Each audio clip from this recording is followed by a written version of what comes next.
It's the third weekend of my hunt for Michigan Whitetail buck, and it kicked off quite early with this doe and her button buck fawn coming through with just enough light for the naked eye to see.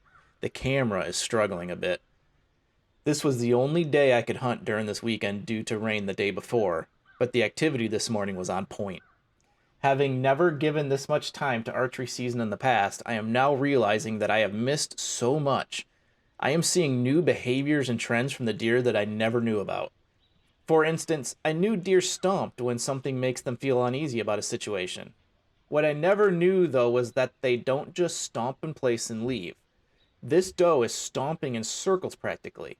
As she's walking, she's pounding the ground, and it's amazing how loud it is.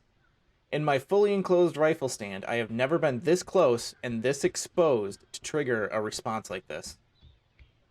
I am also learning to pattern the deer much better. Where I am sitting, they traverse the fields far more than the woods. Even if there are well-worn paths, like the ones that were at my old spot and even some of the ones around here, they still prefer to walk in the fields if they're near enough. Also, buck activity has increased over the weeks. I completely understand how bucks behave during the rut, but I never knew they were so scarce before it started. I just assumed they still moved and traveled, but without interest in the does. Turns out, at least in my area, it can be pretty rare to see one until the rut kicks in. These two gave me plenty of time to analyze all that I had observed as they meandered around in front of me for quite a while. The doe never quite felt at ease and always kept her eye in my direction. Eventually, they disappeared to the west, and that kicked off a parade of does.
Okay. It's the fifth day I've been out here. It's October. Gosh, I don't even know. Dates are blurring together. Anyway, it's middle of October. It's about 9:30, and I haven't had a chance to talk to you guys yet because it has been a very busy morning. I've probably seen about 30 deer so far today. Probably could have shot at least 10 of them, but they were all doe, so I'm not going to do that yet. I have seen a few bucks. A lot of them have been down at the other end of the field by where I park my truck. I did have the biggest 4-point I've ever seen come through. He walked by me, but he was on the other side of the field, about 50 yards away. But I couldn't even shoot him anyway. I wouldn't have shot him anyway. But then he went down to the other end, harassed a few does, and then walked right next to where my old tree stand used to be. So So that would have been fun to watch if I was still down there, but I still got to see him up here. But yeah, it's bright and sunny. It's about 45 degrees or so. And the deer are moving.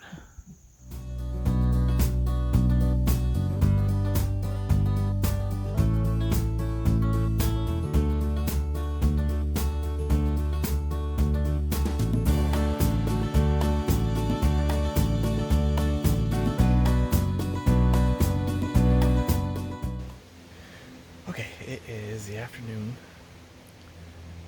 day 5, mid-October, whatever it is. It's about 3:30. Just got in the tree stand. I was gonna call an audible. Brought a homemade ground blind. I was gonna try and set it down on the fence line in the weeds, really near to where I've been consistently seeing an 8-point. But the wind had other ideas today. It's pretty windy. The tree's gonna be rocking a little bit, but the wind decided the ground blind shouldn't stay up, unfortunately. So it blew it over, bent one of the stakes that sticks in the ground. It's just a homemade stake and burlap sack kind of a ground blind. It wasn't fully enclosed or anything. So rolled that up, stuck it back in the truck, and now I'm in the tree stand. So let's see what this afternoon does, because this morning was really good. This tree stand is like a carnival ride. We've got about 17 to 20 mile an hour winds coming through here right now, and I can feel this tree moving all over the place. It's a little sketchy. The wind eventually calmed down, but the deer activity was far less this evening than it was in the morning. A few doe came and went, but nothing exciting to speak of. Later near dark, I could hear something further to my east where the woods make a corner out into the field. After maneuvering myself around a bit, I caught a glimpse of the large 4-point from earlier and an even larger 6-point locking antlers. I didn't try to film it since I could barely see it myself, but it was pretty neat to see because that means the rut is starting to make the bucks aggressive. I can't help but feel like it's only a matter of time now.